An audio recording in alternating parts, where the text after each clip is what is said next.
Long ago, in the heart of Africa, there was a great land called Nchi, the land of the lion.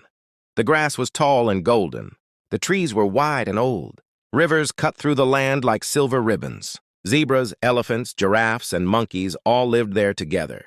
Birds sang from the treetops every morning. The sun rose big and warm over everything.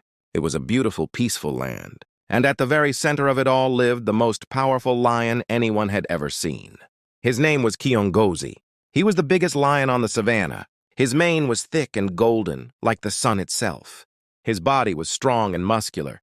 His paws were the size of a grown man's face. When he walked, the ground seemed to shake beneath him. When he looked at you, your knees felt weak. Every animal in Nchi knew his name, and every single one of them feared him deeply.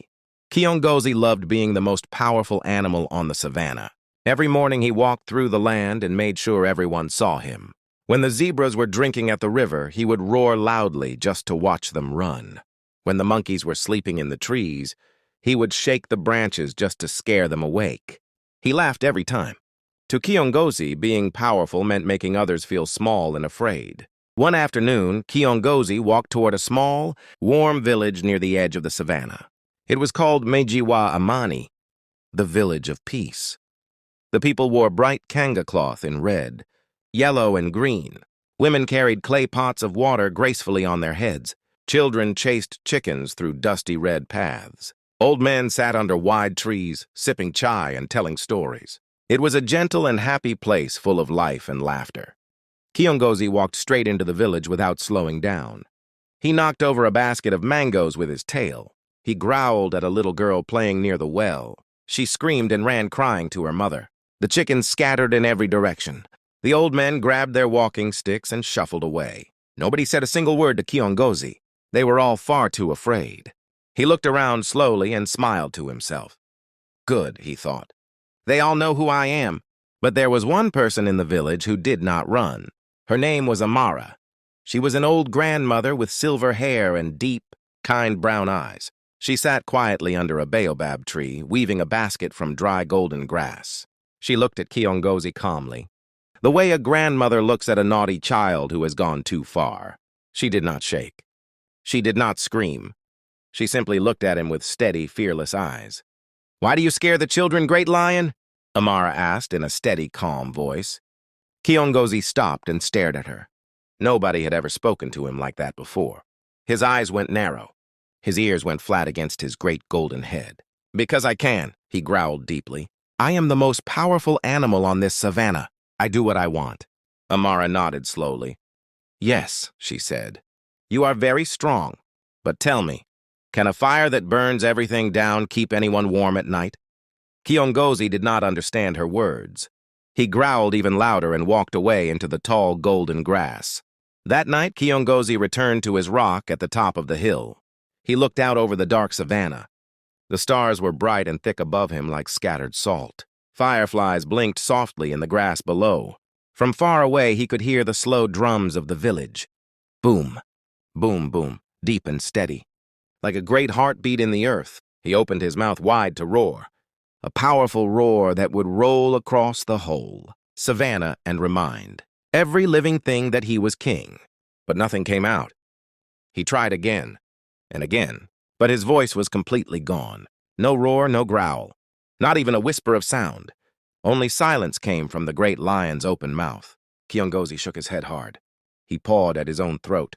He looked around quickly to make sure no animal had seen him. His heart beat fast and hard inside his chest. For the very first time in his entire life, Kiongozi was truly afraid. A lion without a roar. What was he? What was he worth? Who was he at all? The next morning, Kiongozi crept quietly through the tall savannah grass. He had never crept before in his life. He had always walked tall and loud and proud. But now he moved low, with his belly nearly touching the warm red earth. He did not want any animal to see him like this. He did not want anyone to know what had happened. He crept slowly toward the wide river where the old elephant, Tembo, was drinking. Tembo was the oldest and wisest animal in all of Nchi, Simba. If anyone knew what was happening, it would be him. "Tembo," Kiongozi said in a tiny, thin voice that did not sound like him at all. "I need your help." Tembo lifted his great gray head slowly. His eyes were old and deep, like two still dark pools. He looked at Kiongozi for a long, quiet moment without speaking. "I have been waiting for this day," Tembo said at last, his voice low and rumbling like distant thunder rolling across the savannah. "What do you mean?" Kiongozi asked, confused. "Sit down, young lion," Tembo said gently, "and listen carefully." Tembo told Kiongozi a story. Long ago, there was a great tree in the savannah. It was the tallest and strongest tree in all the land. Every bird wanted to nest in its branches. Every animal rested in its wide shade. But the tree became proud. "I am the greatest," it said. "I need no one." So it stopped sharing its shade. It drove the birds away. It stood tall and alone. Then one dry season, a terrible fire swept across the savannah. Every animal ran to safety. The birds flew far away, and there was no one left to help the great tree. It burned to ash, completely alone. Kiongozi listened without making a sound. He had never truly listened before. He had always been the one talking, the one roaring, the one making all the noise. But now, with his voice gone, all he could do was hear.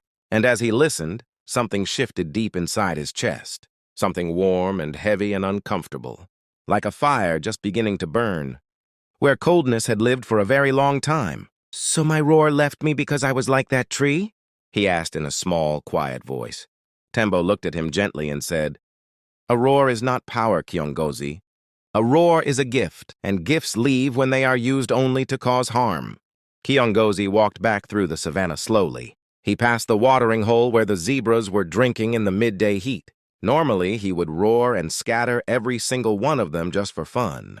But today he walked quietly to the water's edge and lowered his head to drink beside them. The zebras froze completely still. They stared at him with wide eyes full of fear. But he did not look at them with anger or pride. He simply drank beside them like a neighbor. After a long, still moment, one small zebra foal stepped a tiny bit closer and drank beside him, too. Next, Kiongozi walked to the tall mango trees where the monkeys lived and played. The monkeys saw him coming through the grass and screamed loudly, scrambling higher and higher into the branches. But this time Kiongozi did not shake the trees. He did not growl. He simply sat down quietly beneath the wide tree and looked up at them with calm eyes. "I am sorry," he said. His voice was still thin and small, but the words were real and clear. The monkeys looked at each other with wide, blinking eyes. Then one small, curious monkey slowly climbed down. One branch, then another, until he hung just above Kiongozi's great golden head. "You said sorry?" the little monkey asked. "Yes," Kiongozi said quietly. "I did." That evening, Kiongozi walked slowly toward the village of Mjiwa Amani. He moved carefully, not knocking anything over. The children saw him first and ran screaming inside. The women pulled their little ones close. The men grabbed their long spears and stood firm. But Kiongozi did not stop walking. He came to the center of the dusty village path and lowered his enormous golden head all the way down to the red earth. His chin touched the ground. His great golden mane spread out around him in the dust. He stayed there completely still. Without roaring, without threatening, he simply waited with his head bowed low. Slowly, one pair of feet appeared in front of him on the red earth, old feet wrapped in worn brown leather sandals. He looked up slowly. It was Amara. "You came back," she said softly. "I came to say I am sorry," Kiongozi said in his small, quiet voice. "I scared the children. I knocked over the mangoes. I made everyone afraid of me. I was not a king. I was just a bully." Amara was quiet for a long, still moment. Then she knelt down in the red dust and placed one small, wrinkled hand gently on top of Kiongozi's great golden head. "Now," she said softly, "you are beginning to understand what it truly means to be great." That night, the whole village lit a great fire in the center of the open courtyard. The people of Mjiwa Amani sat around it in a wide circle. The drummers beat their drums, boom, boom, boom, deep and steady and alive. The women clapped and sang songs that floated up into the dark sky. The children danced with their bare feet stamping the red earth, sending up little clouds of dust that glowed bright orange in the firelight. Amara invited Kiongozi to sit at the edge of the circle. He sat quietly watching it all with wide, warm eyes. For the very first time, he was not at the center trying to frighten anyone. He was simply there, belonging. and it felt better than any roar ever had. The next morning, Kiongozi woke before the sun had fully risen. He climbed to the very top of his hill and looked out over all of Nchiyasimba. The sky was turning slowly from black to deep, purple to soft pink to blazing gold. The birds were beginning their morning songs one by one. Far below him, he could see the savannah, gently waking up, zebras stretching their long legs, elephants beginning their slow walk to the river, monkeys chasing each other laughing through the treetops. He felt something rise deep in his chest, something warm, something big, something that had not been there before. He opened his mouth, and his roar came back. But this roar was completely different from every roar that had come before. It was not a roar of threat.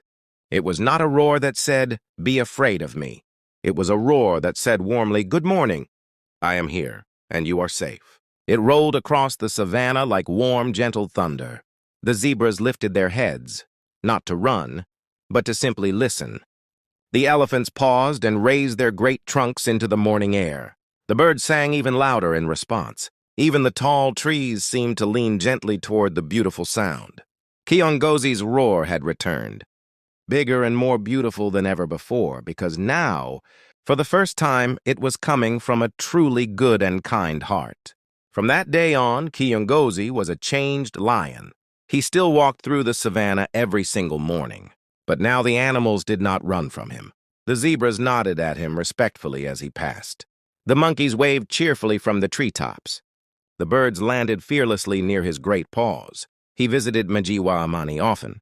The same children who had once screamed and run from him now laughed and ran toward him with their arms open. The little girl in the orange dress, whose name was Zuri, would sit beside him and carefully braid small, bright wildflowers into his thick golden mane, while he sat as still and patient as a mountain. And so the story of Kiongozi came to its end, the lion who lost his roar, and in losing it, found something far greater than he had ever known.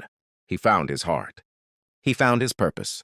And he found that a kind word spoken softly can travel farther across the savannah than the loudest roar ever could. The animals of Nchiyasimba would tell his story for many generations to come. And whenever a young lion roared too loudly and too proudly, the elders would smile and say, "Let us tell you about Kiongozi." The moral of the story: true power is not about how loud you roar or how much fear you create. True power is about how safe, loved, and valued you make the people around you. Kindness will always be the greatest strength of all.